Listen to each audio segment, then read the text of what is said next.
E aí pessoal, tudo bem?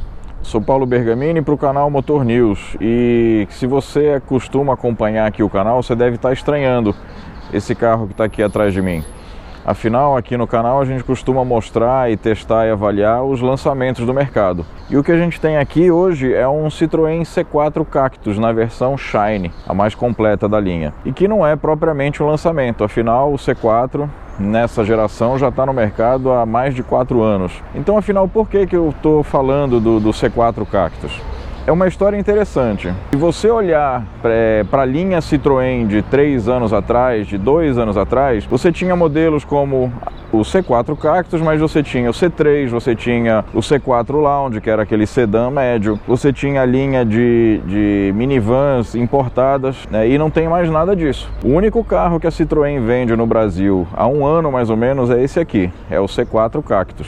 E curiosamente, o que aconteceu? A Citroën cresceu em participação do mercado nesse último ano, cresceu muito, né, com um único modelo disponível nas lojas. Então eu achei que era válido falar um pouco desse carro, que depois de 4 anos de mercado, quase 4 anos de mercado, virou quase que um campeão de vendas. Afinal, as vendas do C4 estão na faixa de 1.500 a 2.000 unidades na média durante o ano todo, né, e isso é surpreendente para um carro que já tem algum tempo de mercado e que finalmente teve suas qualidades reconhecidas, né, pelo mercado. Então vamos falar um pouquinho dele. O C4 Cactus na versão Shine Pack, que é a mais completa, é a top de linha, custa hoje R$136 mil mais ou menos, mas uma boa conversa na concessionária da sua preferência, você pode conseguir algum desconto. Então vamos lá, vem comigo. Se você gostar do carro, gostar do vídeo, não esquece de curtir, de deixar o like, de assinar o canal para receber as notificações e ajudar o canal a crescer. Vamos lá, Citroën C4 Cactus Shine Pack, vem comigo. É isso, de novidade propriamente dito, essa linha 2022 do C4 não tem novidade, né? É o mesmo carro já há alguns anos no mercado. Essa versão aqui, como eu já disse, é a topo de linha. Ela vem com aquele motor que eu considero um dos melhores ainda disponíveis no mercado, que é o 1.6 THP, que foi desenvolvido 10 anos atrás, mais ou menos, pela BMW. Então tem uma assinatura, vamos dizer assim, do grupo PSA, que era a Peugeot Citroën, junto com a BMW. Desenvolveu esse motor e ele continua muito atual em termos de tecnologia e com um ótimo desempenho, um ótimo rendimento. Tá? Esse motor ele desenvolve 173 cavalos com etanol e 165 com gasolina e é uma verdadeira usina de força. Talvez seja o principal atrativo dessa versão mais cara do C4 Cactus, né? Já que ele oferece com isso um desempenho bastante diferenciado, por exemplo, com uma aceleração de 0 a 100 abaixo de 8 segundos. É um desempenho de carro esportivo realmente, como eu já falei na avaliação do Peugeot 2008 THP. Agora, a mesma observação que eu fiz quando eu mostrei o Peugeot 2008, eu vou fazer aqui em relação ao C4 Cactus. Você não tem nenhuma identificação externa de que essa é a versão topo de linha e que é equipada com esse potente e excelente motor THP. Então você vai pagar 136 mil num carro, topo de linha, com um motorzão sensacional e não vai ter nada que identifique a utilização desse motor no carro, o que é uma pena. Mas falando do design do carro, o C4 foi tão bem desenvolvido e tão bem resolvido que se no Brasil ele tem 4 anos e ele não aparenta esse tempo de mercado, na Europa essa versão já nem está mais no mercado, porque ele já completou o ciclo de vida lá de 8, 9 anos mais ou menos. E mesmo assim esse carro ainda é moderno, ele ainda chama atenção, ele ainda tem linhas muito agradáveis, linhas arredondadas com a frente alta. Essa solução do farol dividido na frente eu acho muito legal. Aqui você tem a luz diurna de posição, o DRL em LED. Aqui faróis halógenos, o pisca, numa posição mais baixa. E lá embaixo o farol de neblina, os faróis auxiliares. Essa solução surgiu nessa família de carros na Europa bem antes do Fiat Toro no Brasil. Então não é dizer que a Fiat copiou a Citroën, mas até porque vários outros carros utilizam essa solução hoje. Mas também não é o contrário, a Citroën não copiou a Fiat. Tá? Essa solução apareceu primeiro aqui, nesse carro e nos outros modelos da linha C4. como as minivans que eu falei ainda há pouco. Só que, curiosamente, esse carro não nasceu para ser um SUV. O C4 na Europa, essa versão aqui do C4 na Europa, era um hatch médio. Ele era concorrente do Volkswagen Golf, por exemplo. E no Brasil, quando a Citroën resolveu trazer o C4 para o Brasil, na versão Cactus, que seria, vamos dizer assim, a versão aventureira do C4 na Europa, ela levantou a suspensão, colocou rodas e pneus maiores, colocou essa barra aqui no teto para dar uma sensação de altura maior e o lançou como um SUV no mercado brasileiro. Seria um SUV compacto, afinal o C4 Cactus ele tem só 4,17 metros de comprimento. Então, entre os SUVs compactos, ele é o mais curto. E isso tem suas vantagens e desvantagens, é claro. Ele é um carro, por ser compacto, fácil de estacionar, ágil no trânsito, mas você paga um certo preço no espaço interno, Apesar dele ter 2,60 metros de distância entre eixos, o que é uma boa medida para um carro desse tamanho, o espaço interno é bom, mas está longe de ser um dos melhores da categoria. Não, também não é o pior, mas ele está na média do segmento. Tá? Os bancos têm uma configuração bem plana, para não perder espaço, tem esses detalhes, sempre esses detalhes. É o quadrado redondo, como a Citroën chamou na época, São elementos retangulares e quadrados, mas sempre com os cantos arredondados, que sempre caracterizou essa linha do C4 no Brasil. Aqui na frente também o mesmo detalhe de costura, um detalhe em tecido aqui no banco, acabamento em couro sintético. Esse painel que veio para o C4 no Brasil, ele é exclusivo da versão brasileira, ele é diferente da versão europeia e, por sinal, eu acho esse painel mais bem resolvido e mais ergonômico do que o do C4 europeu, na época que foi lançado. Então você tem aqui soluções de ergonomia muito boas e em todos os detalhes está presente aqui, o quadrado arredondado, São elementos quadrados e retangulares, sempre com os cantos arredondados. Aqui no detalhe da porta, esse formato se repete. E aqui fora, no que a Citroën chama de air bumps, seriam essas bolsas de ar aqui, que foram sendo amenizadas, com o passar dos anos. Na versão original, na primeira versão, eram umas bolsas realmente grandes aqui na lateral, acolchoadas, que depois foi sendo, por questões de facilitar a produção e baratear os custos de produção, virou essa moldura plástica aí no final, na soleira da porta, Mas sempre com esses elementos geométricos em formato de quadrado ou de retângulo. Essa versão vem com rodas diamantadas, com pintura preta por dentro, de 17 polegadas, pneus de uso misto 205, 55, 17, que dão uma boa aderência e ao mesmo tempo uma boa estabilidade. Aqui na frente se repete, tá? Esse mesmo formato, repara, Os detalhes do carro são sempre nesse formato. Essa versão Shine Pack tem aqueles assistentes de condução para auxílio principalmente de segurança, Então aqui em cima você tem uma câmera que faz a leitura do trânsito, da movimentação, e você tem a frenagem de emergência e o alerta de colisão presente nessa versão. Ele dá o alerta, aquela câmera fica o tempo todo monitorando as condições de trânsito, e se identificar um obstáculo sem reação do motorista, ela primeiro dá o alerta e depois assume o comando e freia o carro. Aqui na traseira também se repete o mesmo formato dos elementos na lanterna. Eu acho esse design muito legal, eu acho que a Citroën acertou, foi assim, de mão cheia o design desse carro. Como eu disse, ele já tem um tempo de mercado, mas está longe de parecer um carro já com alguma idade. E aí a gente vai mostrar o porta-malas com uma capacidade de 320 litros, que é uma capacidade boa se fosse um hatch médio, vamos dizer, como eu disse, concorrente do Golf, dessa categoria. Quando você fala de SUV, ele pode deixar um pouquinho a desejar nessa capacidade. Aqui embaixo você tem o step, chave de roda, macaco, algum espaço para você guardar pequenos objetos.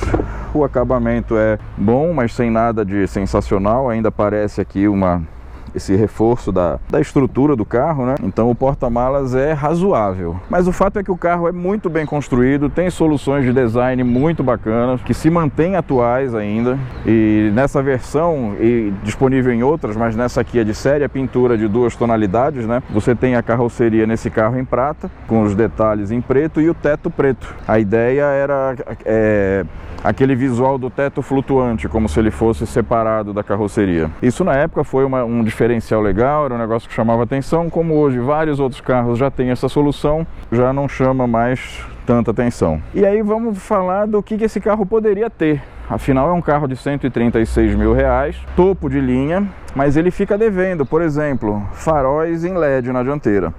Você tem o DRL, que é a luz diurna em LED, mas os faróis principais são as velhas e conhecidas lâmpadas halógenas. Um carro nesse preço merecia faróis mais eficientes de LED, por exemplo.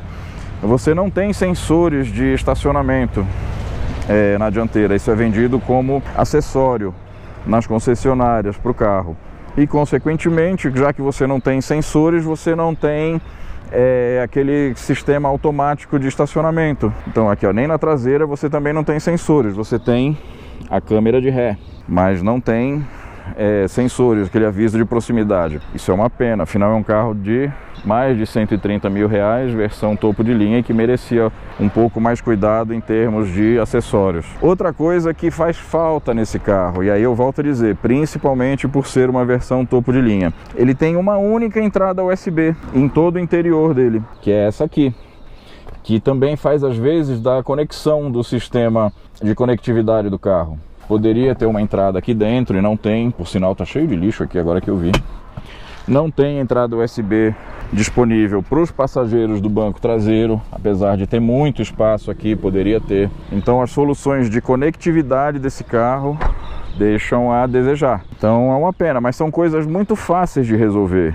E que o grupo Stellantis, que agora é o dono da marca Citroën, Peugeot, Fiat, Jeep, Ram, poderia dar um pouquinho mais de atenção, né, para esses pequenos detalhes. Agora que eu já apresentei o carro por fora, falei das linhas, um pouco da história do Citroën C4 Cactus no Brasil, vamos rodar um pouquinho nessa versão THP, que eu vou mostrar para vocês o que esse carro tem de melhor, que é a dirigibilidade, graças ao motor 1.6 THP, casa muito bem com o câmbio de 6 marchas, tá? Vem comigo. Se você gostou do vídeo até aqui, não esqueça de deixar o like, de se inscrever no canal para ajudar a gente a crescer. Vamos lá, rodar no C4 Cactus agora. Bom, aqui por dentro o C4 Cactus permanece o mesmo desde o lançamento. Não tem novidades. E o que é bom, até certo ponto é bom, porque é um carro muito bem resolvido, que veste muito bem o motorista. Ele tem a ergonomia geral do carro é muito boa. E aí entra naquilo que eu falei agora há pouco. Em termos de ergonomia, o C4 Cactus que foi desenvolvido para o Brasil, ele é até melhor do que essa versão quando era vendida na Europa. O painel dele, apesar de ser um pouco mais normal, vamos dizer assim, ele tem soluções melhores de ergonomia do que o original francês, que era um pouco mais ousado. Então você tem aqui um volante num formato bem o ideal, vamos dizer assim, com a base achatada, alguns controles aqui, sempre com aqueles elementos retos de canto arredondado. Um painel digital que não é configurável, tá? É um painel que tem algumas informações fixas aqui no painel, que 4 anos atrás era bem legal, era diferente e tal. Hoje ele já deixa um pouco a desejar em relação a alguns concorrentes, porque você não configura as imagens do que você quer ser mostrado. É um painel de LCD com informação em LED branco, né? Então não tem muita emoção aí nisso. Só para mostrar para vocês o painel digital que eu falei. É um módulo quadradinho aqui com iluminação branca, né, em LED branca, uma tela de LCD. Então ela é um pouco simples comparada com outros painéis digitais que a gente tem disponíveis hoje no mercado. E aí você vem aqui para a central multimídia, a mesma coisa. É uma central simples, com boas funcionalidades, mas que, enfim, tem coisas mais modernas também no mercado. Em termos de equipamentos, vamos dizer assim, ele está bem servido, como eu já falei. Tem frenagem autônoma, lido através dessa câmera aqui no interior, sensor de chuva e luminosidade, alerta de mudança de faixa também sinalizado aqui no painel, uma leve correção no volante, enfim, ele está bem servido, mas tem várias coisas que podem evoluir sem dúvida nenhuma, como por exemplo, como eu já falei também, a falta de entrada USB. Então qualquer coisa que você queira carregar, você tem que conectar aqui na central multimídia. Você não tem uma outra entrada USB em lugar nenhum aqui no carro. Isso é um pecado hoje, né? Já que a conectividade tem que estar presente em todos os carros. Os comandos de espelho e retrovisores são comuns a toda a linha Citroën e ficam aqui na porta, numa posição boa. Tem um apoio de braço aqui, porta-objetos aqui, 2 porta-copos, um outro porta-objetos aqui na frente, 2 bolsas nas laterais das portas. Aqui em cima do porta-luvas tem um espaço ali para você guardar pequenos objetos também, um celular, carteira, essas coisas, também numa posição bem acessível. O volante tem regulagem em altura e profundidade, né, o que é muito legal. O banco, regulagem em altura também. Então encontrar uma boa posição de dirigir dentro desse carro é muito fácil, né, pelas regulagens e pela boa colocação dos controles todos. Essa versão tem a partida por botão, basta você estar com a chave no bolso, a partida é o botãozinho ali no painel. Ele tem uma entrada de 12 volts aqui, daquele modelo antigo, redondo, que você põe o carregador, e uma única entrada USB, como eu falei ainda há pouco, que fica aqui junto da central multimídia. E isso é uma pena, porque entradas USB e de vários formatos é um item fundamental nos carros de hoje. E o C4 ainda traz essa solução de alguns anos atrás de uma única entrada aqui na central multimídia. Então isso precisa ser revisto, precisa ser modernizado pela Citroën, pela Stellantis, com urgência. Você tem aqui um satélite aqui na lateral, atrás do volante, na lateral da coluna de direção, que é o piloto automático. Esse piloto automático da linha, que é um pouco antigo também, esse formato, mas eu acho ele muito funcional, porque você estabelece uma determinada velocidade como limite e ele não ultrapassa aquele limite. A não ser que você dê um toque e desative, ao contrário de outros pilotos automáticos que só alertam, dão um aviso ou sonoro ou visual aqui no painel, não, esse da Citroën, ele limita realmente a velocidade do carro, mas não é um piloto automático adaptativo, desses que mantém a distância do carro da frente, que acompanha o fluxo, não. Ele é basicamente um limitador de velocidade, vamos dizer assim, né? Então ele tem recursos um pouco limitados perto de outras opções que tem hoje no mercado. Mas aí você tem 6 airbags, você tem controle de estabilidade e tração, você tem nessa versão o sistema de grip, né, o controle de tração diferente, não é simplesmente um controle de tração para o carro não patinar. Você pode escolher aqui o tipo de terreno, se é estrada, se é neve ou lama, se é aclive, se é terra, ou se você quer ele desligado. E isso, quando você seleciona esse tipo de terreno onde você está rodando, o sistema eletrônico do carro vai calcular as reações do acelerador e do câmbio para manter a tração sempre num nível otimizado, para você não perder tração e evitar ao máximo que você atole numa dificuldade leve. Claro que isso não substitui uma tração nas 4 rodas, não substitui uma reduzida, muito longe disso. Mas para os pequenos apuros de quem vai para um sítio ou pega uma praia no fim de semana, isso aqui pode ajudar bastante. A central multimídia também é uma solução que precisa ser modernizada pela Citroën. Ela tem um bom tamanho, né? Ela tem 7 polegadas de tela, embora seja maior aqui na área externa, mas tem muitas funções agrupadas nela que, por exemplo, se eu quero mexer na temperatura do ar-condicionado, eu tenho que selecionar aqui, fazer a alteração que eu quero, e para retornar para a tela anterior eu tenho que selecionar um retorno, né? Vamos dizer assim. Então ela tem bons recursos, mas a lógica de funcionamento dela é um pouco antiga. A conexão Apple CarPlay e Android Auto é por cabo, exatamente nesse cabo aqui. Então se você pode até colocar o telefone ali embaixo, que tem um local adequado para isso, mas aí vai ficar um cabo atravessado aqui para você ligar, fazer a conexão do seu celular na central multimídia. Então tem algumas coisas que precisam ser revistas. Mas vamos lá, o que eu mais gosto nesse carro é da dirigibilidade dele, especialmente nessa versão equipada com motor turbo. Como eu já disse, um motor 1.6 de 173 cavalos, quando abastecido com etanol, e que foi desenvolvido 10 anos atrás numa parceria da Peugeot com a BMW e que continua sendo um motor muito atual, muito moderno, o que mostra o quanto foi feliz o desenvolvimento desse motor. Ele já equipa há vários anos muitos modelos da linha no Brasil e na Europa. No Brasil ele vem na configuração de 165 cavalos com gasolina e que pode chegar a 173 com etanol, mas na Europa ele tem versões de 230, 250 cavalos, dependendo do carro que ele estiver equipando. Vamos lá, vamos rodar um pouquinho no carro. Câmbio automático de 6 marchas, se adaptou muito bem, casou muito bem, e como eu disse, o que eu gosto nesse carro são as reações dele, o desempenho que esse motor oferece e a boa interligação do motor com o câmbio. Então é um carro que tem a todo momento muita força, muito torque disponível. Ele tem 24,5 quilos de torque disponíveis já a 1.400 RPM. Então é um motor muito elástico, que você dá um toque e o motor responde. Então essa é a principal qualidade, vamos dizer assim, dessa versão equipada com esse motor. O espaço interno, como eu já falei, é bom, mas existem outros concorrentes nessa categoria de SUVs compactos e na mesma faixa de preço que são um pouco maiores. Afinal, o C4 nasceu para ser um hatch médio e foi transformado em SUV para o Brasil. Cara, acelerar esse carro e sentir a resposta do motor de imediato é muito legal. O trabalho de suspensão também foi muito bem resolvido pela Citroën.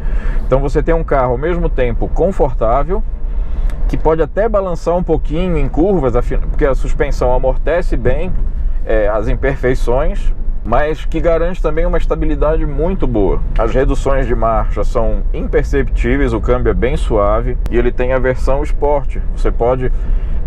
ele tem, na verdade, 3 modos de condução: o econômico, o normal e o Sport. No econômico ele vai mudar as marchas cedo, você vai trabalhar sempre numa rotação muito baixa e vai ter um desempenho muito semelhante ao da versão 1.6 aspirada, mas com um consumo de combustível lá embaixo. A função normal, que é onde a gente está, e a versão Sport, que vai aproveitar melhor essa potência e esse torque do motor, claro que às custas de um consumo um pouquinho melhor. Um pouquinho maior, perdão. Só que aí você vai sentir que de fato ele tem 24,5 kg de torque e 173 cavalos com etanol, porque o carro vira quase um esportivo. Então, como eu já disse, até sendo um pouco repetitivo, a principal qualidade, a principal virtude desse carro, além do design muito bem resolvido, que eu sou fã, é a dirigibilidade, é o conjunto mecânico muito bem resolvido que a Citroën conseguiu nessa versão Shine Pack.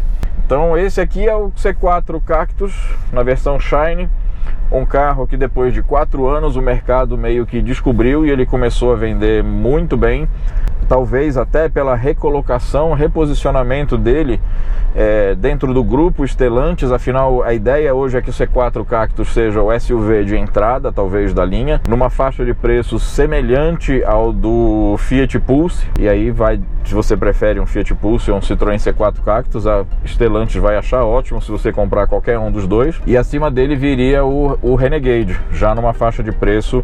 O Renegade hoje começa o preço onde termina a versão mais cara desse aqui. É um carro que tem pontos a ser corrigidos, com certeza, mas que é muito gostoso de dirigir, tá? É um carro aprovado e que eu compraria, tá? Se você gostou do vídeo, se você gostou do carro, não deixe de se inscrever no canal para ajudar o Motor News a crescer e deixe o like aí. Até o próximo vídeo, pessoal. Obrigado.